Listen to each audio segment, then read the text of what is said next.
Bengal and Assam showing an abnormal increase in the share of Muslims in total population. By abnormal increase, we are talking about, yeah. So what we are going to do here, and I just want to say that the first part of this talk is drawn almost entirely from an article which has just been published in India Forum, which is authored by Abhishek Shaw and myself. Abhishek is here sitting somewhere.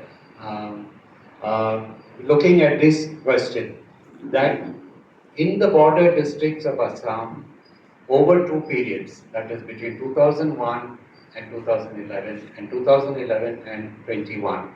Again, I am focusing on the first quarter of this century. Have the composition of the has the composition of the population in the border districts changed more than in the interior districts? That is, has the proportion of Muslims in the border districts increased relative to that in the interior? This is a very limited question that I am going to explore in the beginning. And what data are we using? For the first period, I am using 2001 to 2011. We have used the census information. The census was conducted in 2001, 2011. The census gives you population district-wise. It gives you population, the religious composition of the population as well. 11 to 21 is slightly problematic because we didn't have a census in 21, but I'll come to that. Okay, now the thing it may have struck you is that it does, even if the proportion of Muslims in a district in the border has increased, it doesn't necessarily mean that it's entirely because of immigration. The share of that population can rise for many reasons. For example, the birth rates of that community may have increased, okay, relative to the others. Or their death rates, the mortality may have fallen, which case again their population may increase. Similarly, it could have been the opposite. The other community may have seen a decline in the birth rate, an increase in mortality, which will again shift the population towards community one. Now, also, if one community in the beginning and the initial period has a higher share in the population and has a higher birth rate, then over time, just by arithmetic, its share in the population will increase, other things remaining the same. And of course, if there is out-migration of the other communities, again the share of one particular community will increase. So we must be very careful to how we interpret a rise in the share of a particular community in a population in a district. Okay, now this 2001 to 11, we look at border versus non-border districts. This is the article that we draw on, which is just published today. Later, if you would like to look at it, it's much more detailed. We have tried to be a little careful in how we go about it. What does it show? These, just to illustrate, this is a map of West Bengal, as you would know. So I have been looking at these border districts. There are about 10, 11 of them. So what is the population change of Muslims, that is the share in total population versus the rest, compared to these interior districts? Okay, similarly this is Assam. Assam, the number of border districts is actually this three: Dhubri, Kachar, Karimganj. These are the three border districts versus the rest. Okay, this is what our first analysis showed. What this chart shows, the district, what is in orange are all the districts on the border. Okay, what is in blue are all the districts on the interior. So at first glance, you will see that, and this is the percentage point increase in population, share of Muslims in the population between 2001 and 11. You will visually you will see that yes, this increase over here seems to be on the higher side than interior.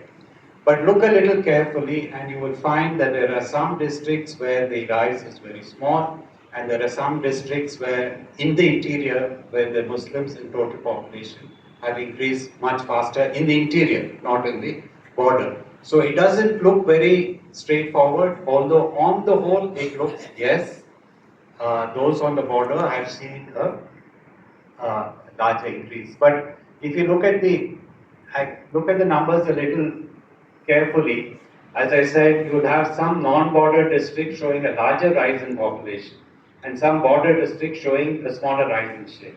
You can't really say that, look, the border districts have show a much sharper rise in the share of Muslims in the total population because of immigration from Bangladesh than the interior. The other thing is say this, you see, if you look at let me just go back, this increase, the highest increase over an entire decade, that is this district, Murshidabad, is just about 2.5, 2.6 percentage points over the entire decade. Okay, that is at the most about 0.25, 0.26 percentage points each year. It's a very, very small increase. Oh, sorry.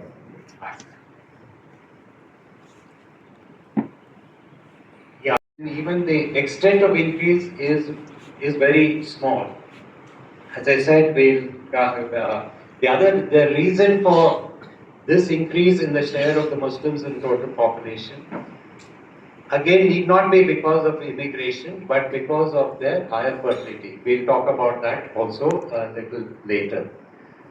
Now, to kind of illustrate, I just created this chart and said that, look, if all districts on the border showed a higher increase than those in the interior, higher increase of Muslims in total population, then this is what it would look like. See, uniformly, those districts in orange would show a higher a rate of growth in the share. If it was much higher, again, this would what it look like. So the point I'm trying to make is, if you go back and see how uneven this chart is, it does not tell you very clearly that districts on the border uniformly show a higher growth in the share of Muslims in the total population. Okay, now we come to Assam. Assam, there are many more districts, so we haven't put them on a chart, we put them on a table. The ones in orange, those 3 districts, yes, the change between 2001 and 11 is for Dhubri and Karimganj is substantial, you could say, by excess of Kachar is much less. But then again, you look at districts inside in the border, inside the interior. Bongaigaon is Nagaon, and also there's another district here, Moregaon. They all show the same order of increase, change in the Muslims in total population. So once again, it's not very clear that it's only those districts bordering Bangladesh where there is a larger rise in share of Muslims in the total population. As said, yes, the story from Assam is similar to that from Bengal. There are 2 border districts which show a sharp rise, but there are districts in the interior also which show an increase in the same order. Now, this is 2001-11, okay, where the first decade where it's not very clear, but as I said, for Bengal, there seems to be, yes, a certain increase more in the border districts, but it's again not very sharp or unambiguous. But what about 2011-21? Here there's a bit of a problem. As you know, we didn't have a census 2021, so we don't have the census information. But we have another source of fairly reliable data, the National Family Health Survey, which was conducted in 2019-21. So we've used that 2011 to 2021. We must be more careful in interpreting this, and therefore we have made some assumptions. Not assumptions, what we have done, what we will present you here is not individual districts, because the likelihood of errors in such comparison are much more. What we're going to do is compare groups of districts, okay? So here, again, the orange districts are those groups of districts bordering on the border, and the blue are the interior districts. And here you will see, again, where this chart contains both West Bengal and Assam. Again, just look at West Bengal alone first. Again, the change in the border is, yes, much is higher than that in the interior. Uh, but look at Assam, it's a very peculiar thing. There is actually a decline in the share of Muslims on districts on the border in this period compared to that on the interior. But I just want to draw your attention, those vertical lines there, they represent what we call the confidence interval. What it means is that there is a 95% chance that the range will fall in this range. I mean, the actual figure will be in this range because we're dealing with sample estimates and not census numbers. So this is not very reliable. The one reliable estimate is probably this, which says that in the interior, the Muslims in the districts, Muslims in the population in the interior districts showed a sharper rise. So we can't really say anything from this other than this odd uh, uh, figure. Okay, now to look at some observations are not 2019-21, but 2011-21. West Bengal border districts change in share of Muslim population higher than non-border, but again only about 1 to 2 percentage points increase over a decade. Yeah, this is the, sorry, you can see that the increase is very small. This is about 1.25 or so, and this is less than that. Sorry. Okay, it's a very small increase, and the estimates are not very reliable. Assam has a very peculiar situation, a pattern where border districts show a decline in the Muslim population share, and the non-border districts show an increase. But again, the second period numbers are not very reliable. But all that we can say is, again, there is no clear pattern. Okay, well, I just rushed through this. So we then did another exercise. We looked at districts only those districts where Muslims in the initial period were more than 15% of the population. Again, the pattern is very mixed. You have border districts showing a sharp increase, some interior districts also showing a sharp increase, some border districts showing a very small increase, and so too some interior districts.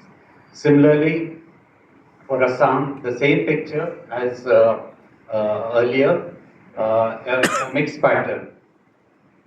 So overall, I would say that if you look at the first 20 years of the 21st century, there is simply no unambiguous evidence that immigration has changed the demographic composition of the districts on the borders of West Bengal and Assam towards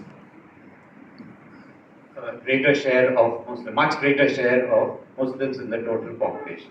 If we are saying that these immigrants are settling down on the border, then that is not quite happening as reflected in the data that we have. And incidentally, this is the only information that we have. We don't have any other information to say anything about population changes on the border. There is one other comparison which Abhishek has fished out, and that is we will map the villages in the two states and look at the changes in population between 2001, 11 and 1121. Sorry, yeah, 1121. And see what is happening. That is, what we will say is that if immigration from Bangladesh is happening on a large scale and these immigrants are settling down on the border this side, then those districts on the border should also show a sharp rise in population.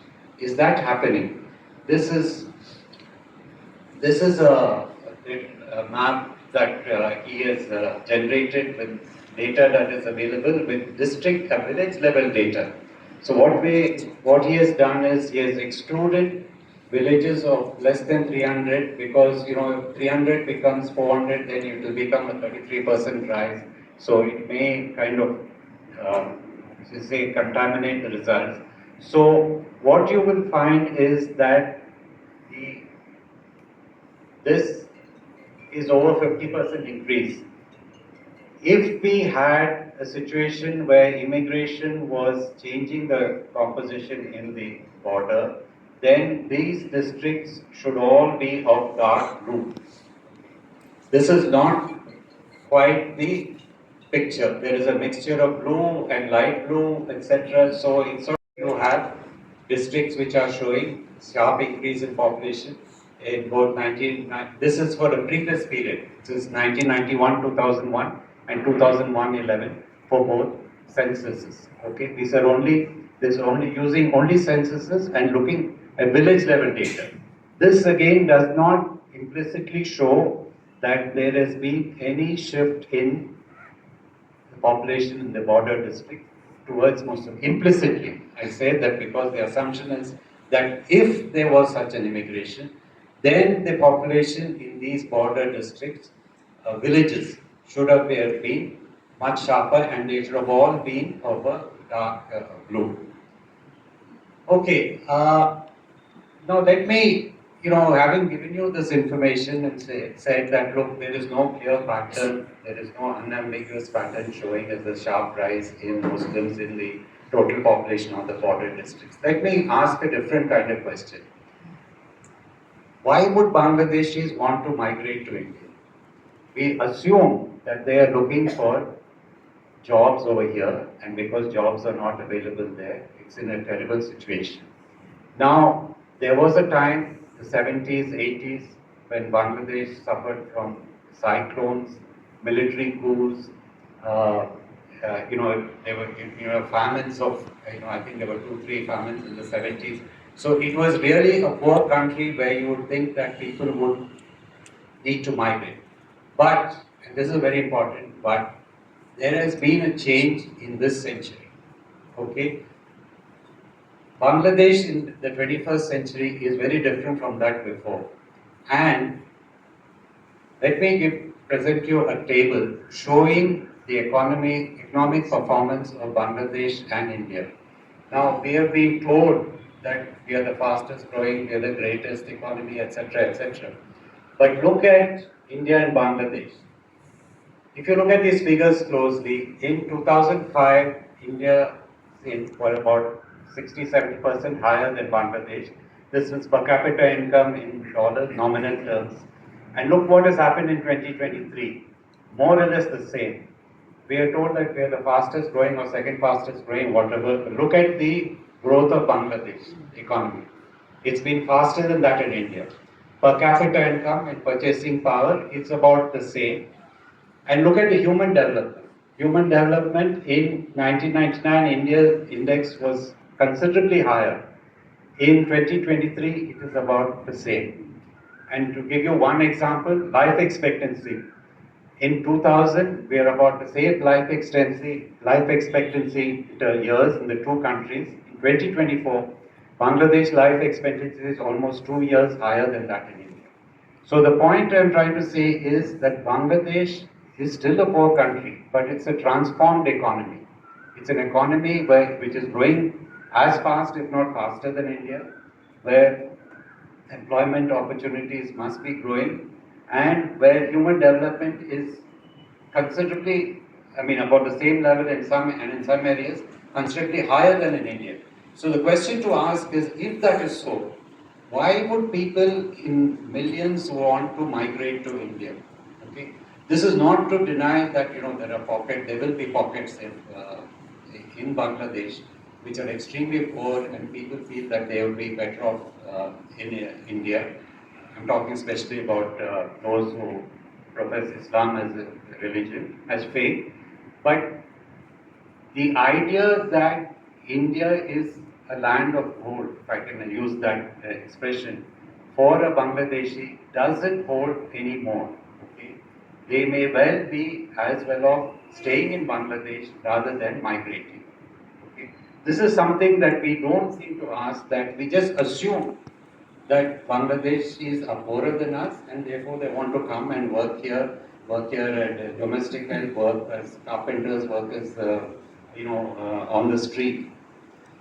Okay, the next question I want to ask is, yes, there, and this is, we're now going into a slightly different area, and there is, whether border or interior, other than in one period, there is a rise in the share of Muslims in the population of each district. Okay, now that leads us to another question which exercises public discourse a lot. I mean, it has been there for 50, 60 years. Even when I was a child, I used to hear this. I'm still hearing this now. That there's an explosion of Muslim population in the country, and where will it lead to? Now, the increase in the share of Muslims in the population of each district could be entirely because their fertility rate is higher. That is, the number of children that a woman has during her reproductive life is higher than that of Muslims. But, and that's how we want to emphasize that part. Okay, now look at this is a table giving you the fertility rate of women in West Bengal and Assam, religion-wise. Yes, that of Muslims is higher than of Hindus in both states. But look a little closely at that row gap, that for both Muslims and Hindus it is declining, but among Muslims fertility is declining much faster. So much so that the gap, which was 1.9 in 2001, in less than 20 years, has come down to 0.56. In Assam, the fall is even more. Okay, and this is not just for these two states, this is true for almost all states, and it's true for the entire country. Incidentally, this data is again from the National Family Health Survey, which is reliable for this purpose. Let me give you another chart. These are all taken from published articles, again from the India Forum. That the number of children that a woman has, this is according to religion, and you'll see that for all religions, the number of children that a woman has been falling in the past 25 years, between 98, 99 and 21. But see, the fall is most rapid among Muslims. Okay, there is still a gap, but it is falling, and I put a question mark on this. 24-25, the latest NFHS data has just been released, and once the full information is available, I won't be surprised if the gap has almost disappeared, not just for these states, but for all India. Okay, another chart, the number of children a woman wants, classified according to religion. Again, it's the same thing. Muslims is very high in 98, 99, but in 2021, it is for a question of 5 to 10 years, the gap will disappear altogether. Now, this I have given you for fertility rate state-wise, a few states.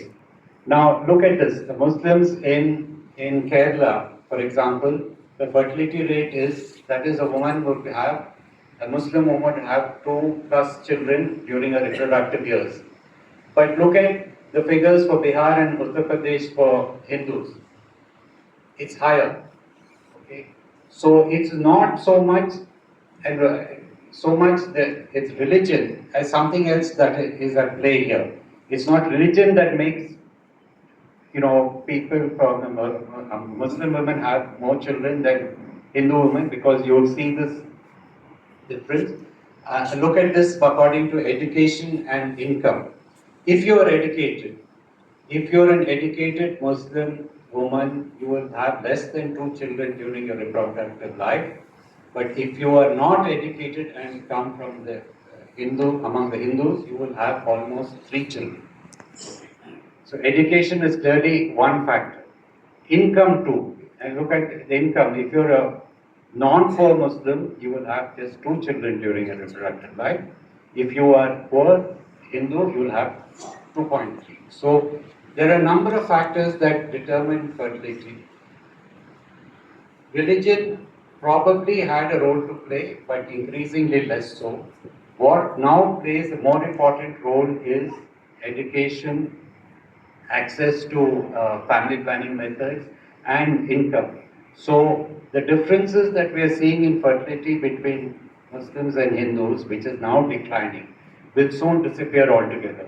And with that, the share of Muslims in the total population will stabilize.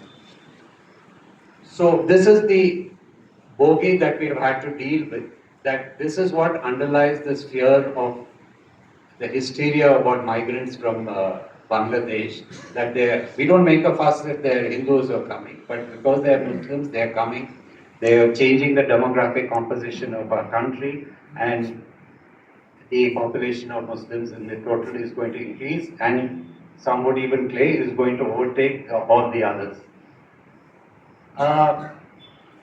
Now, I am not trying to imply that there has been no migration at all from Bangladesh, not at all. I mean, I'm focused here on the 21st century. As I said, in the 70s, 80s, 90s, there were income levels were poor. I mean, the opportunities here were probably more for the poorer among them. So many of them, not many of them, there were probably streams of migration, we don't know how many. And now, following the SIR, this is a photograph from late May, early June, about people wanting to get back. The media made a big thing of it that the Bangladeshi migrants are trying to head back to Bangladesh because of the SIR and the change in government in West Bengal. Yes, but there's not a flood going back. There are groups as over here, and I just want to see these are human beings. They are human stories. I want to give you two stories, and this woman is Sonali Khatun, who was picked up from Delhi. She was actually originally from Birbhum. She had moved to Delhi. She had picked up from Delhi, pushed into Bangladesh. That's a term that is used. Pushed back, and it took the intervention of the Supreme Court to bring her back 3 months, and she was some 6 months pregnant when she was separated from her family and she was pushed away because they claimed that she was an illegal migrant. Now, in this case, there was a Supreme Court lawyer who took an interest, and the court intervened and had her, allowed her to come back. Now, for every one Sonali Khatun, we don't know how many thousands there are who have been sent, who are illegal citizens who have been sent back only because they were poor Muslims. Here is another story. This person hasn't come back. She is Sakina Begum, who from Assam. This is a really tragic story. This article is from Scroll just earlier this month. One day, a Bangladeshi mother and daughter saw this woman on the side of the road crying. They couldn't talk to her because she didn't speak Bangla. This was Dhaka. Slowly, she said, they asked, where are you from? And she said, Nabari. And they didn't understand what Nabari was. Thirdly, it turned out she is an Assamese Muslim who doesn't speak any Bangla. Because of the NRC, she was classified as a non-citizen. She was separated from her family and sent into Bangladesh. She was wandering the streets, and fortunately, she was a lot of questions to ask. Where do I start? Because many of us have forgotten the British, when they ruled India, they were actually only 0.6%. Around 40 Hindu kings and 20-30 Muslim kings supported. So they didn't rule India, they ruled India with the support of us only. So they were only 0.6%. So Bangladesh is not harmful. 2021 NHFS data, is that correct? Yeah. Why not NHFS for both years? Was it available or not available? Because methodologically it's troublesome. Yeah, we could have done that, except that then we would be ending up comparing two estimates. There would still be a problem. That's why we didn't give district-wise information. The better thing would be to compare census with the, and because you have the census information, better to compare the census with the NFHS. But as I said, even if we had done that, what you were suggesting, we would, A, the numbers would not be very accurate, two, the picture would not be very different. Okay. The second question, sir, is about you said you would also talk about people migrating to the border districts and then dispersing. Yeah. That, did you answer that or would you? No, as I said, we don't have any numbers. Okay. What? Yeah. What I was saying is that when you talk about migration to the border, you are in a sense raising a wrong question. Okay. People who migrate will probably go inside, may go inside, but we don't have any information on that at all. As I told you, even in Parliament, there's been no information. All we have is anecdotal evidence, as I said. People saying that yes, those are Bangladeshis or these are Bangladeshis. I mean, we don't have any proper information. The government itself has not conducted any studies which tell us of what scale that they would be, even if there is. We don't have actual numbers. If the living conditions in Bangladesh are reasonably good or equal to that in India, and if immigration is not a real problem in Bangladesh, then why are senior Bangladeshi external affairs officials being so vehement about the fencing that is being done on the border? They have especially come out vehemently against the fencing efforts after the new government in West Bengal. I don't know about the new government, but this basic problem with the fencing is, as I said, that these are communities which, until the fencing came up, there was a temporary movement of people. Okay, it was always there. Once the fences came up, it broke that movement.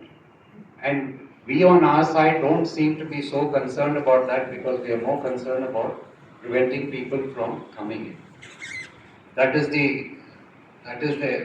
be my explanation of why the fencing causes so much of a problem. And that's what that's the problem with this, This, if the Hindus of Bangladesh migrate, we have no problem. Okay. If the Muslims of Bangladesh migrate, then becomes a problem. So the issue is not undocumented migration, but essentially the religion of those who migrate. Except in Assam, where I said, there were 2 million of those 1971 people, many of them were Hindus. And for the Assamese, it doesn't matter whether you're Muslim or Hindu, the fact that you're Bengali is a problem. So, basically, a fear has been built up that there are these huge numbers of people who have come in and are affecting our culture, are affecting our electoral outcomes, when there is little basis for that. I'm not saying there is no basis, but it is all seems to be built up around fear. Okay. So we need to separate the fear from the real. Bangalore thing, it was they themselves agreed that they are from the other side. They may be. I mean, they yeah. So. The garbage disposal system, they were known to be Bangladeshi, they identified as Bangladeshi, and they were deported. Okay, our journalists actually traveled back with them to Bangladesh. And about border management, that's a union government issue. It's not a state border, not managed by state governments. That should answer your question. Yeah. With Nepal, how come? The economic conditions are different there, and how come we don't? we're not worried about those problems. So is geography the only reason why there's more migration here and not in the other borders? I would expect more Pakistan occupied Kashmir to come to Kashmir. Well, to India's this country which took in 10 million people turned away some 20-30,000 Rohingyas, or I was quite happy to push them back. There is another thing, I think the links in Bengal were not torn asunder as much as it happened in the West. So as I said, even until the 1960s, mid-60s, until the First War, there was a lot of coming and going both sides of the border, which of course changed, but in the local areas, because of agriculture, because of fishing, etc., there was this going on until these offences started coming up. Why aren't we making an issue of in the West? I heard the Home Minister said that that's right, we have succeeded in keeping people out. Now we have to turn our attention to stuff. Actually, the change in attitude on war, when we had 9 million refugees coming here, the whole country participated in their support. I don't know how many of you of that generation remember that we used to have a refugee relief stand, and each one of us contributed 5 rupees for every envelope we sent. And that could have been possible unless there is public support for those people coming in and not thinking about whether they're going to stay or go back. And you pointed out in a slide saying that most of them have gone back. What evidence do we have of that? Stayed behind, or that most have gone back? Numbers who gone back. There is no clear, that way, again there was no counting of those who came in and those who went out. That's why some international agencies said that it was not 9-10 million, India exaggerated the number, etc. But we do know it's a large number. The only evidence of their going back is all the camps were closed. Over the course of a year, they went back.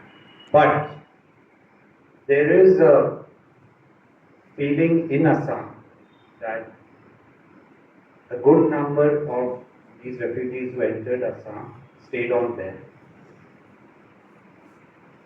Hindus and Muslims, more Hindus than Muslims. And there are some who actually connect the Assam agitation of the early 80s to the impact of these migrants staying back, whether it is 500,000 or 1 million, we don't know. But there are again no proper studies of how many stayed back and how many went back. Only evidence we have is the camps were closed down, and for about 6-8 months from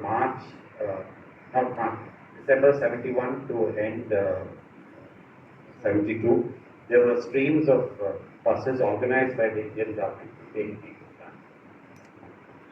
Will this SIR exercise where many mostly Muslim families have been disenfranchised, will that be used as a basis for deporting them? Legally, that is the first step in the process. In fact, people have written about this process in Assam, where once you are taken off SIR roll, you become what is called a D-class voter. You basically have no voting rights. But then the next step is that you are deprived certain benefits. That has already started in Bengal. There has been a move to deprive those removed from the SIR from the state government benefits. So that would be the culmination of this process. But it is horrendous to think that 50 million people who have already been disenfranchised, and still 1/3 of the country, the SIR has to get to be done. Whether we are going to strip 50 million people of their citizenship, it's just too horrific. But that is the implication, that it would lead to that. It doesn't necessarily follow, but citizenship is decided and removed supposed to be through other means. Yeah, sorry. Comments to make. In the conclusion, you said there could have been poor Indian Muslims who are being targeted. Now, the intention is to call it a bad dog and shoot. Right?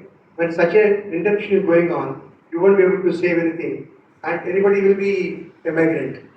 Where we are be the Muslim. Now about the 7 Bangladeshis who are sent back. Several hundreds of Bangladeshis come to Hyderabad for medical treatment. Perhaps some of them could have overstayed. It is a big stunt of the present government to show that so many repatriations are being done. Well, probably they would have stayed a little longer than usual as per the requirement of the medication they are taking. So that could have been a possibility. Third one is last night midnight suddenly I got up and then started looking at my papers. Today the time has come when I have to prove that I am an Indian. Even my passport is not recognized, your voter card is not recognized. What are you recognized? This is a burning problem for you and me also today. They are now be thinking very hard and following Amit Shah's lead. Because if the principle, what's sauce for the goose is sauce for the cat. Maybe instead of worrying about some obscure Bangladesh, you should be worrying about whatever is happening in Gosha Mahal, Gujaratis in Bombay. We can start, this can go on indefinitely. So you think this kind of process is containable?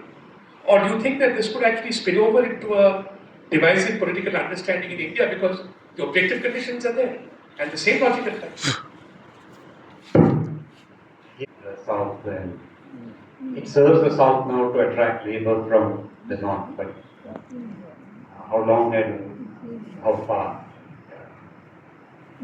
Yeah, potentially, you are. I don't want to put anything in people's mouth, but Akhand Bharat solves the problem. Look, what you said is the sentiment of Shiv Sena earlier when they said that the UPI should not be construction water. So I'm sure that there will be a pushback, but I think economics also drives it. That labor is available, they are cheaper, and they are willing to work for longer hours. And the local labor is not available, and they are more expensive. So logically, I would think that we will not protest against the UP migrant, but it's convenient to protest against the Bangladeshi migrant. That's all it is.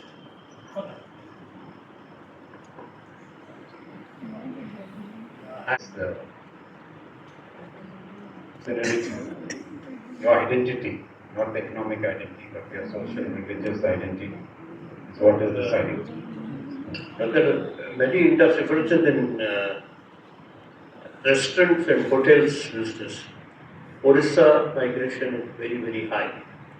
In construction, it is Bihar and eastern UP. Nurses are from Kerala. They used to be from Kerala, now it's all over the place. So there is something that is happening there where one family brings the other. So I think that this, what you, I can see from your presentation, has a different purpose, and that is not work or anything. But I have one more question. So they have started this detention centers, right? How are they populating it, and what happens to those people? From what little we know, it's a kind of no man's land. I mean, it's not even no man's land, it's only women. It's no women's land. They are just put there indefinitely because you are put there, then you have the right to appeal to a tribunal, etc. Sakina Begum went through the entire process. In the end, the last tribunal said that you are not Indian, and she was sent away. So, fortunately, the detention centers are not as yet large enough to hold tens of thousands of people. But they are holding hundreds and thousands in Assam and even in Bengal. So they are housed there. They're housed there. Yeah. They are, I don't know, about a month or two ago, I heard Ashmander and Nalsar give a talk about a visit to a detention center when for some reason this government had put him on a human rights commission. And the story he told was horrific. The conditions there, and he made 2 visits in the space of 2 years. And in those 2 years, the same people who were there earlier were still there, but physically, mentally, and in every sense, they had deteriorated. And the state pays for the maintenance? To the extent that it does. To the extent it does. Tragic. Any more questions? Fault line of partition and a lot of grief, a reservoir of grief that I think people are tapping into. And I think the kind of exploration that we were able to do in the West, for whatever reason we have not done perhaps in the East too, and maybe that is one of the things that we should also consider. Exploration. Of the grief, of the loss, of the pain that we did with Pakistan. I don't know, but my impression is that the anger and grief in Bengal was no less than in Punjab. After all, Gandhi walked in North Ali, he was not walking into that. But having said that, I said you hear a lot about connections being maintained between East Pakistan and Bengal well into the 1960s. Because these were people, all of,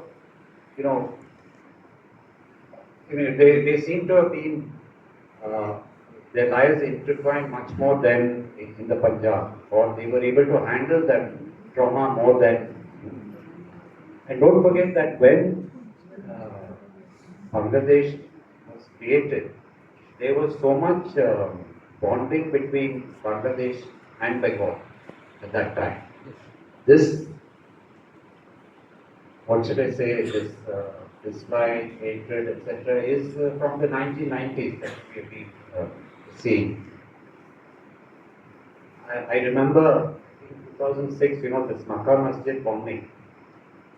The day I was here in Hyderabad, the day the bombing took place, evening TV news, next day, it all said Bangladeshi terrorists. They were quick. People were quick. The police were quick. The press was quick. It was there. And we know who it was finally. Of course, finally Asimanand was acquitted, but the evidence, overwhelming evidence was there was no Bangladeshi involved in it. So somewhere in the 90s,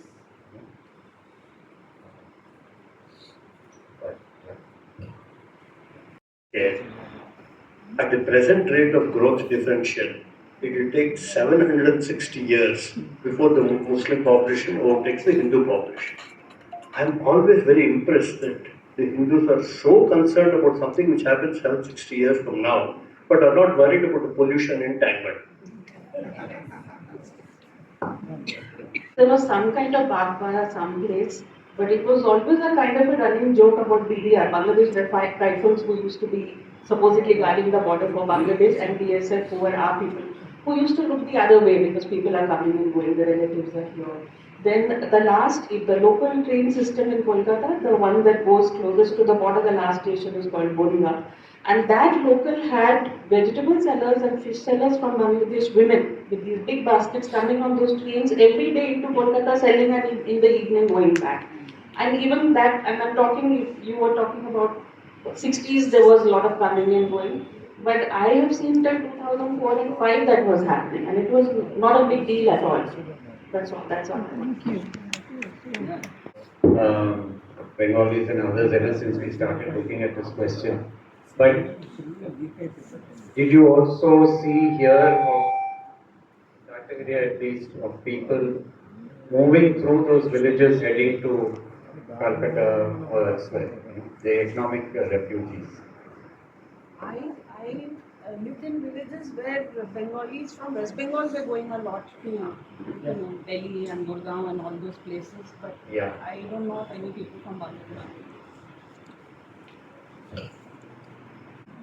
Anybody willing to declare themselves a Bangladeshi Muslim? So that's a good starting point. Come say, come, itne mein there are no Bangladeshi Muslims. But the next interesting question is, I was in Delhi for many years, and you knew, as you were saying, you knew that there were these Bangladeshi slums somewhere in the city. So the question I'm asking is, how many of you actually know someone and know them to be a Bangladeshi Muslim? Or a Bangladeshi, forget Muslim or Hindu. How many Bangladeshis do you actually know? Carpenter, neighbor, anybody? Tell me one point. What attracts any Bangladeshi to come to India today? Your per capita is low, your employment is low, your civil liberty is low, right? Anything compared to them. Even American taxation is much higher here than Bangladesh. They are living much more comfortably without fear and all that. Why would they like to come to India and stay? My name is MANTHAN. I am with an organization called COVA, Confederation of Voluntary Associations. We work all over the country and also South Asia. And we've been working with the Rohingya refugees, partners of UNHCR. I think there are some very issues of concern, human concern. First and foremost, all these problems which are happening, this confusion between Bangladeshi and Rohingyas. All Rohingyas are treated as Bangladeshi, not correct. Second thing, as somebody pointed out, any Bangladeshi here, I don't think I have come across any Bangladeshi. But at the same time, the number would be very little, very few. And police normally identify that are supposed to report that. One issue which I would like to raise before this house is there seems to be no understanding or empathy about refugees. Who are refugees? What are refugees? There are more refugees in the world today than even during Second World War. And as you have pointed out, there are going to be many times more refugees because of climate crisis. So until and unless we take that is one point. And this whole bogey of so many Bangladeshis or even Rohingyas being treated as Bangladeshis. You see, perhaps some of you may remember, there are supposed to be only around 7,000 Bangladeshis here in Hyderabad now. And they can't make a difference even in one corporate constituency. They were on the country or we were on Hyderabad. But if you remember last GHMC elections, one minister had come and said there are 50,000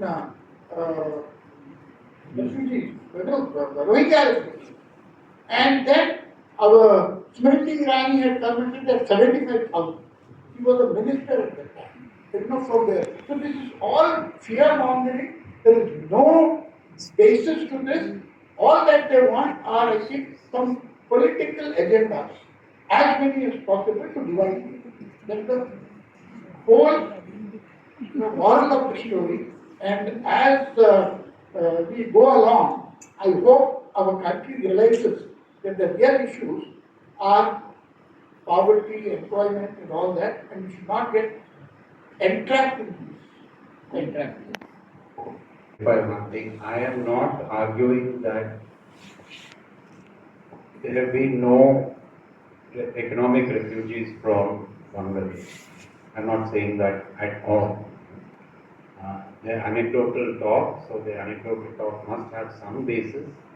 All I'm saying is that the scale of that is made out is, everything suggests that that is not connected to reality. And I would also, looking at the share of Hindus in total population in Bangladesh, which has declined, argue that the Hindu Bangladeshis who have come to India may well outnumber the Muslim refugees. Just that these Hindu refugees are probably better off, slightly better off than the Muslims. And Yeah, so I would not go out on a limb and say that, it's all fiction. It is fear mongering of the scale of that, which is simply not borne out by the data, whatever data we have, which also explains why, even in Parliament, whenever a minister makes a remark, he actually says that we don't have here estimate, but here is this number. Where from they get it, that's a different matter. Yeah. Thank you, Ram. And అయితే దీనిపై ఇప్పుడు future city JAC ఒత్తుల Raghupathi గారి మాటల్లోనే ఏ పోరాటానికి వారు సిద్ధంగా ఉన్నారు. ఈ యొక్క మహేశ్వరం మండలంలోని 33 గ్రామాలను ఫ్యూచర్ సిటీలో ఎలా విలీనం చేస్తారు అన్న మాటలని ఆయన ఒక మాటలోనే మనం అడిగి తెలుసుకుందాం. అన్న నమస్తే అన్న, చెప్పండి. త్వరలో జేఏసీ ఆధ్వర్యంలో మహేశ్వరం మండలంలో అన్ని గ్రామాల ఆయా రాజకీయ పార్టీల నాయకులతో సమావేశమై ఫ్యూచర్ సిటీ, భారత్ ఫ్యూచర్ సిటీలో మహేశ్వరంలో ఉన్నటువంటి 30 గ్రామాలను కూడా విలీనం చేయాలి. ఎక్కడైతే సమస్యలు ఉత్పన్నమవుతున్నాయో ఆ సమస్యలను కొంచెం విశ్లేషించుకొని త్వరలో ఒక ఉద్యమ కార్యాచరణకు శ్రీకారం చుట్టడానికి సిద్ధమవుతుంది. అయితే ఇప్పుడు ప్రజెంట్ వినతి పత్రాలు అవి ఇచ్చారు. అసలు పోరాటం అంటే ఏంటి? వాళ్ళు అంటే ఇప్పుడు ఏదైనా పని చేయాలంటే ఒకటి ప్రేమతో చేయాలి, లేకపోతే భయంతో చేయాలి. ఈ రెండింటిలో ఏ మార్గాన్ని మీరు ఎన్నుకుంటారు?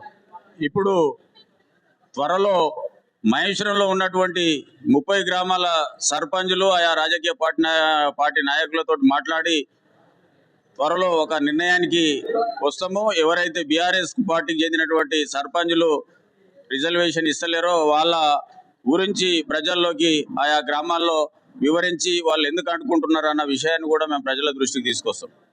Thank you. అలాగే మన ఫ్యూచర్ సిటీ గౌరవ అధ్యక్షుడు కర్ణాటక మనోహర్ గారు కూడా మాటల్లోని ఆయన ఏం చెప్తారో మనం విందాం. మేము చెప్పేది ఒక్కటే సార్, మా మహేశ్వరం మండలాన్ని మొత్తాన్ని ఫ్యూచర్ సిటీలో కలపాలి. ప్రపంచ దేశాల దిగ్గజాలు మొత్తము మహేశ్వరం కాన్స్టిట్యుయెన్సీ దిక్కు, మహేశ్వరం మండలం దిక్కు, భారత్ ఫ్యూచర్ సిటీ దిక్కు చూస్తూ ఉన్నాయి. ఇంత భారీ ప్రణాళికను మన ప్రాంతానికి తెచ్చినందుకు మన అదృష్టవంతులం. కానీ కొంతమంది దాన్ని అడ్డుకుంటున్నారు. పద్ధతి కాదు. ఎందుకంటే భవిష్యత్తు నగరండి. ఇప్పుడు రేపు పొద్దుగా నేను చేస్తా, నువ్వు చేస్తా, అది కాదు. మన బిడ్డల కోసం, మన మనమల కోసం, మన మనమరాళ్ళ కోసం మీరు మాకు అనుకూలంగా ఉండండి. మీకు మేము ప్రాణం ఇస్తాము. ఎందుకంటే మేమంతా మీరు ఎట్లా చెప్తే అట్లా విన్నవాళ్ళమే. మేము మీ కార్యకర్తలమే. ఇప్పుడు కాదు, ఎప్పటికైనా మీ కార్యకర్తలమే. కానీ ఇప్పుడు మా కడుపు మంట ఏంటంటే నోటి కాడికి వచ్చిన బుక్క కింద పడిపోతుంది. కొంతమంది లాక్కుంటున్నారు. అది పద్ధతి